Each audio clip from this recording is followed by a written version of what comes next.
Claro que a gente pode generalizar isso aí para alguns casos mais difíceis, né?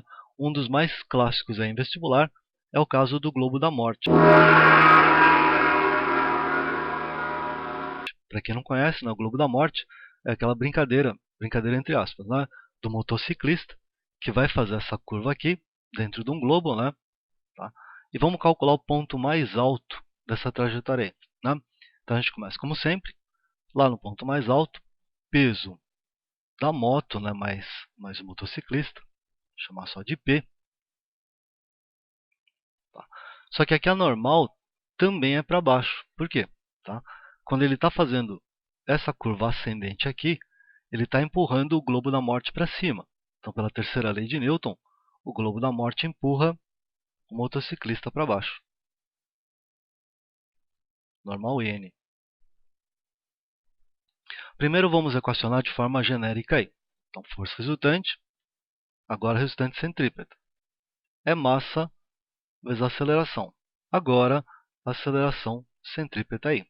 Tá? Aqui a resultante, ambas as forças estão para o centro. Então, você vai fazer N mais P.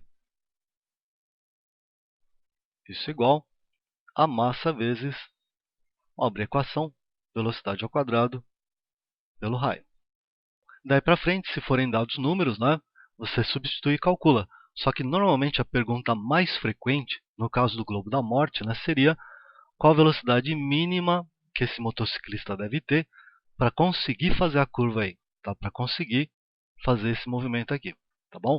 Aqui tem um truquezinho que é o seguinte, você tem que imaginar que se ele tiver na velocidade mínima, né? Por quê? Se ele tiver a 200 km por hora, é claro que ele consegue fazer essa curva aí, sempre, tá? Então imagina qual seria o mínimo que ele teria que ter para chegar nesse ponto aqui e chegar salvo de volta aqui. Tá? Então, no ponto mais alto, quando ele tiver a velocidade mínima, você tem que imaginar que ele mal encosta as rodas no globo da morte. Em outras palavras, para calcular nessa situação limite, né, a gente admite que a normal vale zero.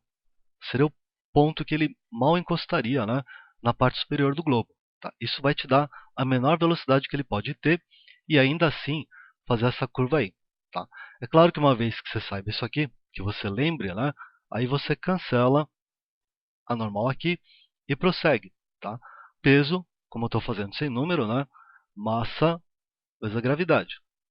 Isso igual, do lado direito, mv ao quadrado sobre r. Na sequência, você vai cancelar a massa, né? Tá dos dois lados. O r passa multiplicando, igual a v ao quadrado. Você muda de lado e tira a raiz. Velocidade mínima que ele teria que ter, né? Para conseguir fazer isso aqui a salvo, né? Seria raiz quadrada de rg. Bom, vocês me conhecem bem, vocês sabem que eu não gosto muito de decoreba, né? Mas justamente por isso, quando eu falo para vocês decorem, algum motivo existe, né? Então presta atenção nessa raiz quadrada de rg, que eu vou fazer mais um exemplo, e aí você vai perceber que talvez valha a pena se lembrar desse raiz de rg aí.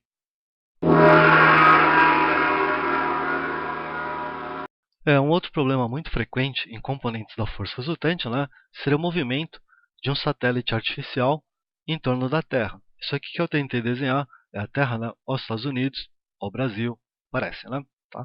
Então, aqui você tem o peso do satélite, né, será a força de atração gravitacional que a Terra exerce sobre o satélite, tá? E ela seria a única força que existe aí, por quê? No espaço não tem atrito, pelo menos não tem atrito com ar, né, porque não tem ar, tá bom? Então, na hora que eu Yeah! equacionar Ha! esse probleminha, desde o comecinho, força resultante, centrípeta, massa vezes aceleração, centrípeta de novo.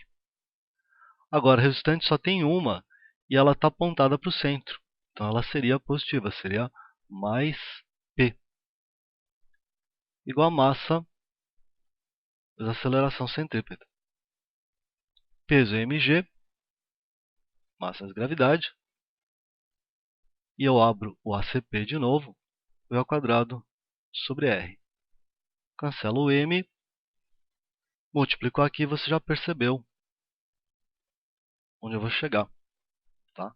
Então, se você tiver que calcular a velocidade de translação desse satélite, raiz quadrada do r